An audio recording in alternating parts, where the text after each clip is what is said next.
Hi there, Karen Flaherty from Living by Human Design. Hope you're doing well today.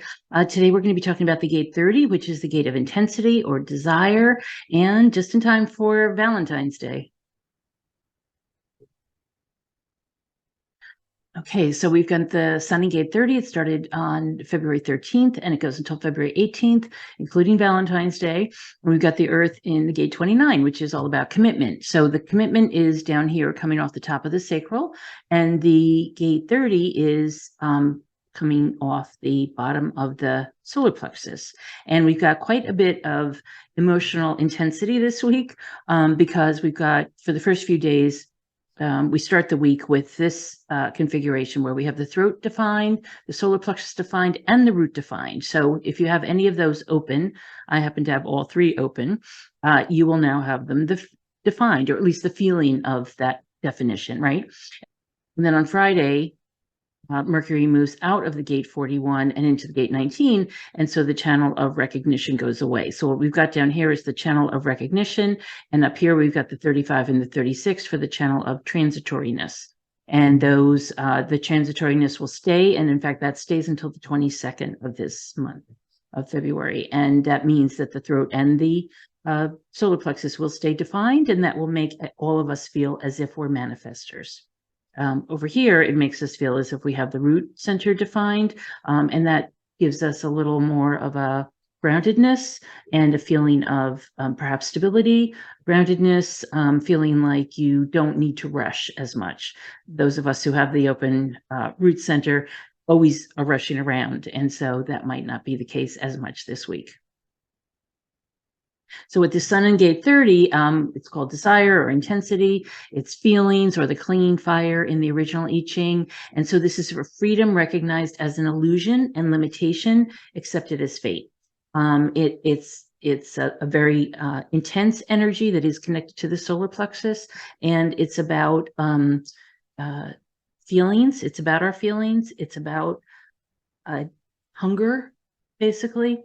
Think of desire as a hunger, and it's not just for the usual suspects, right? It's not just desire for sex or food or drugs or any of the vices that we might think of when we think of desire.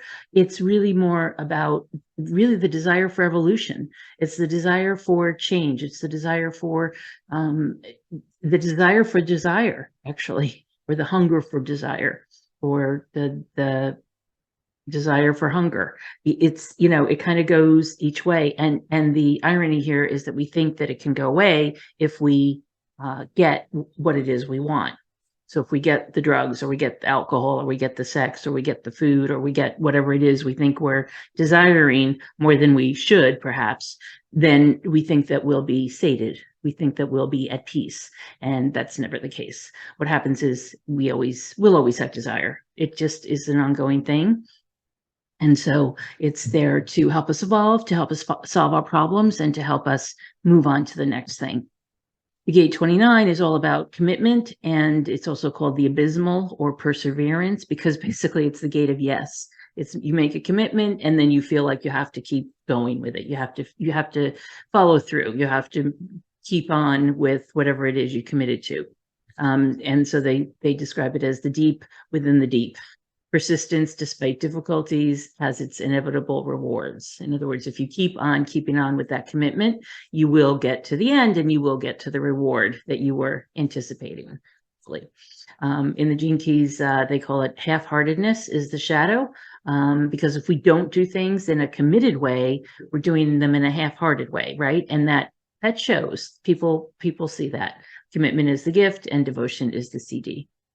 And so when we come to the Gene Key 30, Richard has a way of talking about it as three different levels, right? So it's the shadow being the lowest level. That's the desire. The gift is lightness, and the CD is rapture. And so in the graphic, he says, every desire you have can really be reduced to a single overarching desire, the desire to know your true nature. So as I was saying before, it's really the desire to have the desire. It's the desire that keeps us going and helps us to evolve. And he also says, as every human being learns, the cycle of desire is eternal. It just, as I said, it just keeps going. And it's not that you become helpless in a victim sense, but that you realize you're beyond needing help, and that these desires will cause you to keep looking and keep learning and keep evolving and growing, and that's all good. But the desires will, the more you can become, the more you can allow the desire to be there and not feel that you have to follow through on the desire, the better you'll probably feel. Because let's face it, the following the desires, if we have in the past, or if we've thought about it in the past, didn't always get us where we wanted to be. It didn't get you to peace, right? It didn't get you to peacefulness. And so if we can have the desires are natural, right? The desires are there. We're human beings. The desires are supposed to be there.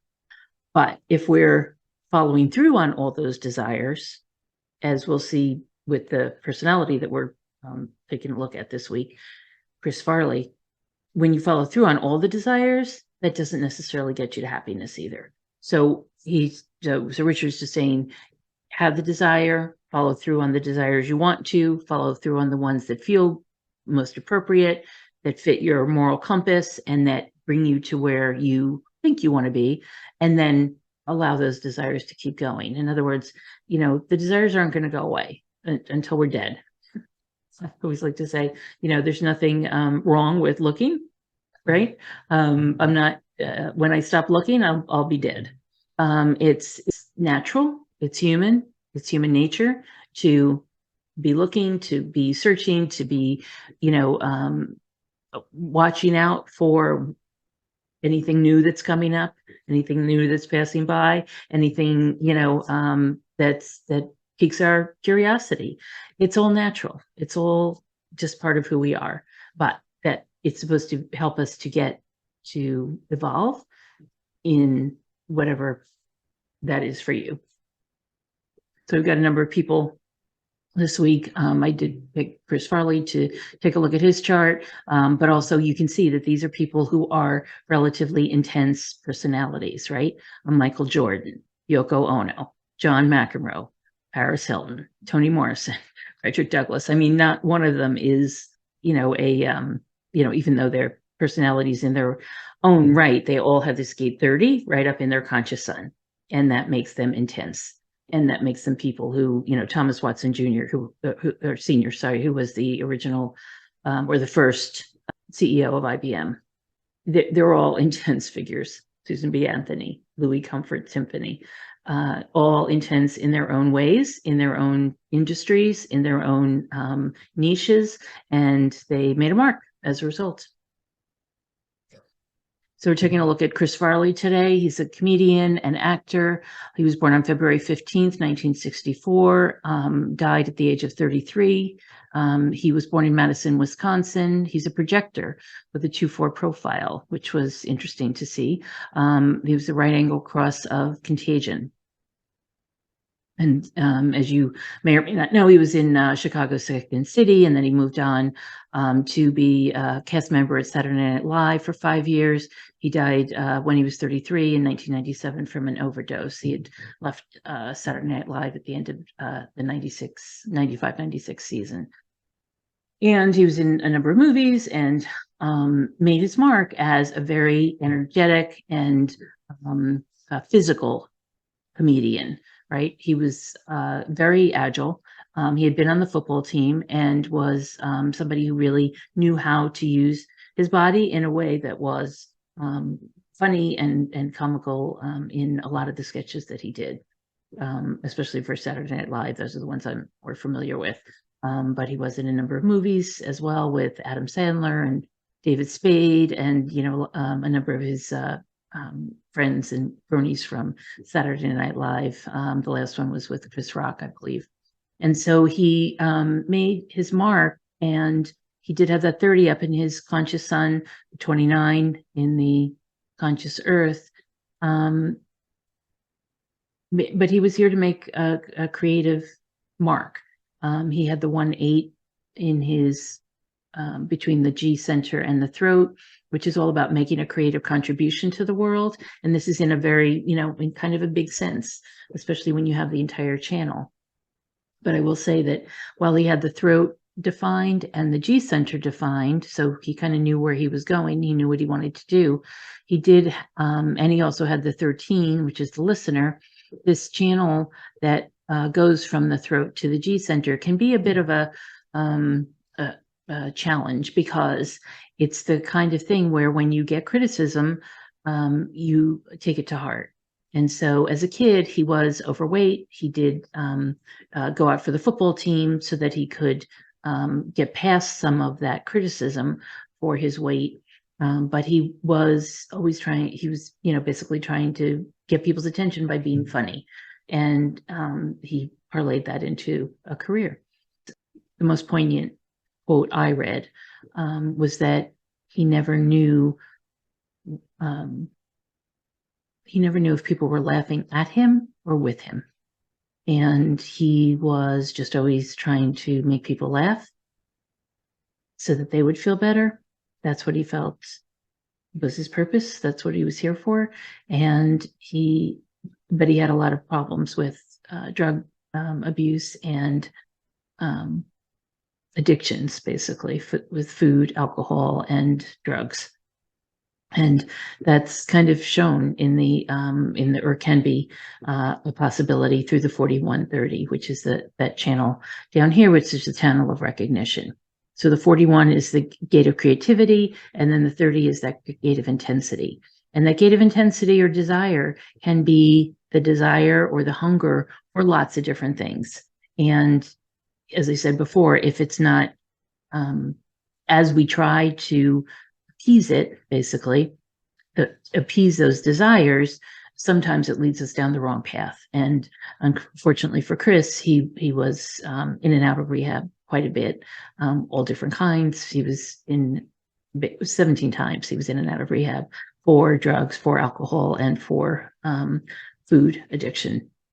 And so it was a way to appease himself, perhaps, to turn to the drugs and alcohol and food, but it didn't make him feel better, apparently. And in the end, he finally overdosed at 33, and that was during, unfortunately, a 4-day binge. So his collective, this is a collective channel, and the emotions, will go up and down, right? And these can be kind of high highs and low lows for this particular channel, and it's based on expectations. And so he could have been in, melancholy periods that were based on, or that he thought were based on expectations. Because the funny thing about the ups and downs of the emotional wave is that people think that they're attributable to certain things on the outside, but in fact, they're part of your own chemical cycle, and that cycle would have kept going on. My guess, and I'll just, throw this out, is that while he was with Chicago Second City and Saturday Night Live, and, perhaps even in his own home with his family around him, those melancholy periods were a little easier to get through than they were when he was by himself in Chicago in an apartment and wasn't relying on the cast members to help him through them, to be creative. When people are down in those melancholy periods, they can be very creative. And if he was being creative during those periods, that would actually help him to get out. But if he was in his apartment alone and between films and he had that melancholy period, that would not have been good. And that would have, it could have at least been a very serious isolation time for him. Like he felt like he needed to turn to some of his usual support systems in terms of drugs and alcohol and food, as opposed to reaching out to others. Because when you're in that melancholy period, you don't feel like reaching out to other people. That's the last thing he would have wanted to do. And so it's unfortunate. One thing I'll mention, so he had the root defined and the solar plexus defined. He had the will center open, and the sacral opened, which he basically got his energy from other people who he was around. And because he was always in groups, he was able to get the energy from them. But he had an open will center, and I'll just mention this because I've actually never seen this before in a chart. He had all 4 gates defined off the will center, but he didn't have the will defined. And so it's just interesting because almost anybody that he met would probably have had one of these other halves of the channels defined in their chart, and would have given him the energy of a will center, or at least the feeling of a will center. And because he always seemed to me to be a very willful character, right? That he was wedded to those skits. He never gave up. And of course, it was live television. He didn't have much of a choice, but he kept going with those. And he was somebody that everybody loved to have around. He's memorialized 25 years since he died now, but he's still memorialized in a number of films that still are played, SNL skits that are still played, and even the movies that he did with Adam Sandler and David Spade are still out, and new people are finding them.